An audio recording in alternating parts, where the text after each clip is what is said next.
વડોદરાથી સર્વત્ર તારાજીના દ્રશ્યો સામે આવ્યા છે। અનેક વિસ્તારોમાં ગળાડૂબ પાણી ભરાયા છે। સયાજીગંજ વિસ્તારમાં અનેક લોકો ફસાયા છે। લોકોને બચાવવા માટે સેના મેદાનમાં આવી છે। સેનાએ મોરચો સંભાળ્યો છે।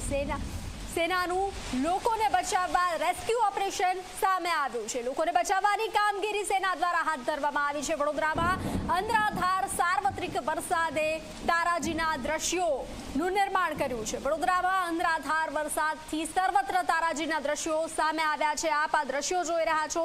અનેક વિસ્તારોમાં ગળાડૂબ પાણી ભરાયા છે। સયાજીગંજ વિસ્તારમાં લોકો ફસાયા છે। લોકોને બચાવવા માટે સેના મેદાનમાં આવી છે। વધુ વિગતો આપી રહ્યા છે સંવાદદાતા રવિ। રવિ, સેનાએ મોરચો સંભાળ્યો છે। સર્વત્ર તબાહીના દ્રશ્યો વડોદરાથી સામે આવ્યા છે।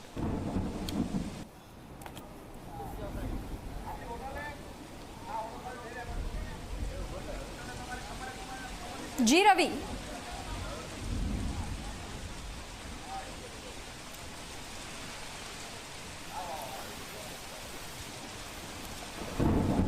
બિલકુલ સેનાએ મોરચો સંભાળ્યો છે અને સેના કઈ રીતના કામ કરી રહી છે હું તમને બતાવીશ કે તેમના હાથમાં પાણીની બોટલ અને આ ફૂડ પેકેટ જે તમે જોઈ રહ્યા છો તે પાણીની બોટલ અને ફૂડ પેકેટ સેનાના જવાનો જે લોકો ફસાયેલા છે, જે લોકોને પાણી અથવા તો નાસ્તો નથી મળ્યું તેવા લોકો સુધી આ સેનાના જવાનો પહોંચાડી રહ્યા છે।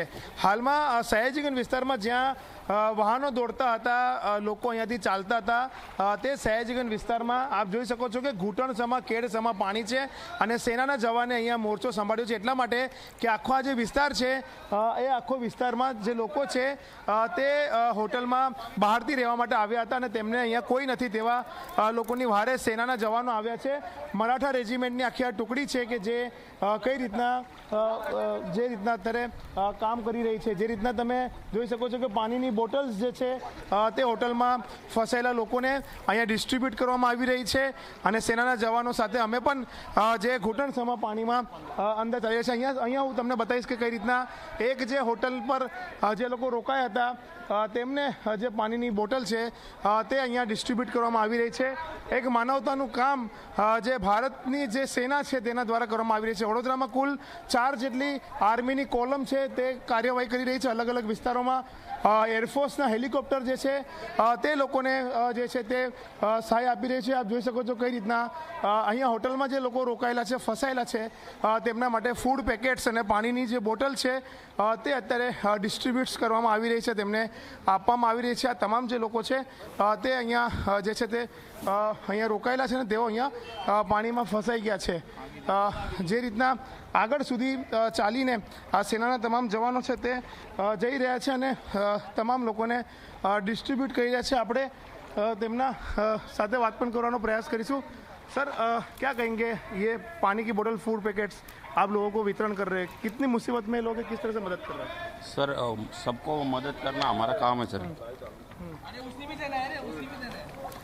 તો શું કહેશો આ રીતે સેનાના જવાનોની મદદ કરી? આ જે મદદ છે ને બહુ સારામાં સારી છે। અત્યારે લોકોને બહુ 3 દિવસથી ફસાયેલા હતા લોકો અને આ સારામાં સારું કામ છે કે અત્યારે લોકોને પાણી પીવાનું નહોતું 3 દિવસ સુધી, ખાવાનું તે વસ્તુ અલગ છે, પાણી પણ પીવાનું હતું।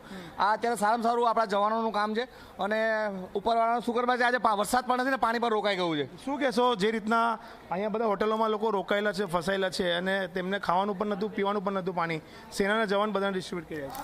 બહુ સારું કહેવાય, આપણી ઇન્ડિયન આર્મીને ધન્યવાદ કહેવાય કે આ વસ્તુ એમણે કરી બતાવી છે। જે વસ્તુની પરિસ્થિતિ હતી આજથી 3 દિવસથી એને કાબૂમાં આવી છે। બહુ બિલકુલ જે રીતના is best, Indian army is the best, આ જે વાક્ય છે તે વડોદરાના નાગરિકોના છે। કઈ રીતના અહીંયા લોકોને ફૂડ પેકેટ જે છે તે ડિસ્ટ્રીબ્યુટ કર્યા છે, તમે જોઈ શકો છો કે આ તમામ જે વસ્તુ છે તે અહીંયા ડિસ્ટ્રીબ્યુટ કરવામાં આવી રહી છે। આ જે રેસ્ટોરન્ટ્સમાં જે હોટલમાં લોકો જે રોકાયા છે તેમની સાથે પણ પ્રયાસ કરીશું વાતનો। દાદા શું કહેશો, કેટલી મુસીબતમાં બધા અહીંયા રોકાયા હતા, કहाँ સુધી पानी હતું? गैस और लाइट दोनों नहीं था तो 2 दिन से सब फंसे हुए हैं। चलो गैस होता तो सब प्रोवाइड हो जाता, गैस भी बंद हो गया, लाइट तो बंद बट नेचुरल। इस बार गैस बंद हो गया तो किसी को खाना नहीं मिला और ये 9-10 फुट पानी था, कोई पहुंच ही नहीं सका है। कितने लोग फंसे हुए थे? यहाँ 40 लोग थे, 30 से 40 स्टाफ के साथ। ये पूरा होटल वाला विस्तार है, सबको कितने ज़्यादा लोग बाहर से यहाँ पे आते हैं और रुकते होंगे, उनका कोई है भी नहीं, तो कितने दिक्कत थे सब लोगों को? मेन गैस बंद हो गया इसलिए दिक्कत है, नहीं तो 3-4 दिन का सबके पास सब होता है, राशन होता है। मेन दिक्कत है इस बार गैस बंद हो गया। और पीने का पानी भी? पीने का तो पानी था सब, लेकिन मेन इम्पोर्टेंट गैस बंद हो गया, इसलिए खाना उनको क्या देना। कहेंगे भारतीय सेना के बारे में? इन्होंने तो बहुत अच्छा काम किया है साहब।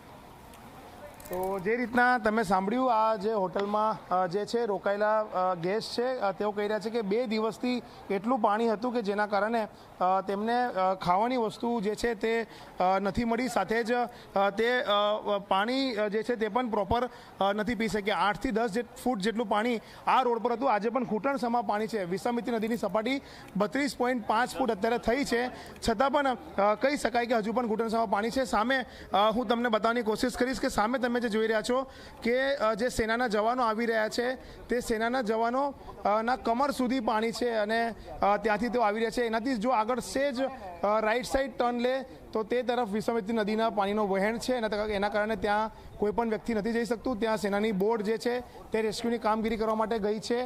સેનાના જવાનો જે લોકોને ફસાયેલા છે રેસ્ક્યુ કરીને લોકોને બહાર આવું છે તેવા લોકોને બહાર કાઢી રહી છે, સાથે જ રાહત સામગ્રીની જરૂર હોય તો તેમને રાહત સામગ્રી પણ આપવામાં આવી રહી છે।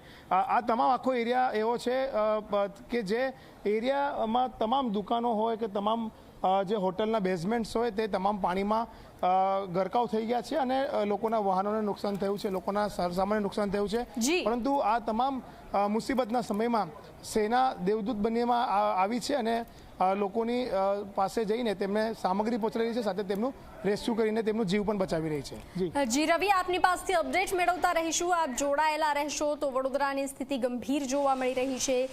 સેના રેસ્ક્યુ ઓપરેશન માટે પહોંચી રહી છે। સેનાનું લોકોને બચાવવા રેસ્ક્યુ ઓપરેશન સામે આવ્યું છે। તો વડોદરામાં કામનાથનગર વિસ્તારમાં મહાકાય મગર દેખાયો। નરહરી હોસ્પિટલ રોડ પરથી મગરનું રેસ્ક્યુ કરવામાં આવ્યું। કામનાથનગરમાંથી પાણી ઓસરતા મગર દેખાયા। 15 ફૂટના મગરનું હવામાન વિભાગે રેસ્ક્યુ કર્યું હતું। તો આપ આ દ્રશ્યો જોઈ રહ્યા છો કે મગરનું રેસ્ક્યુ કરવામાં આવી રહ્યું છે। મહાકાય મગરના આ દ્રશ્યો વડોદરામાં કામનાથનગરના આ દ્રશ્યો છે જ્યાં મહાકાય મગર દેખાયો હતો। નરહરી હોસ્પિટલ રોડ પરથી મગરનું રેસ્ક્યુ કરવામાં આવ્યું છે। નગરમાંથી પાણી ઓસરતા કામનાથનગરમાંથી પાણી ઓસરતા મગર દેખાયો હતો। 15 ફૂટના મગરનું રેસ્ક્યુ કરવામાં આવી રહ્યું છે।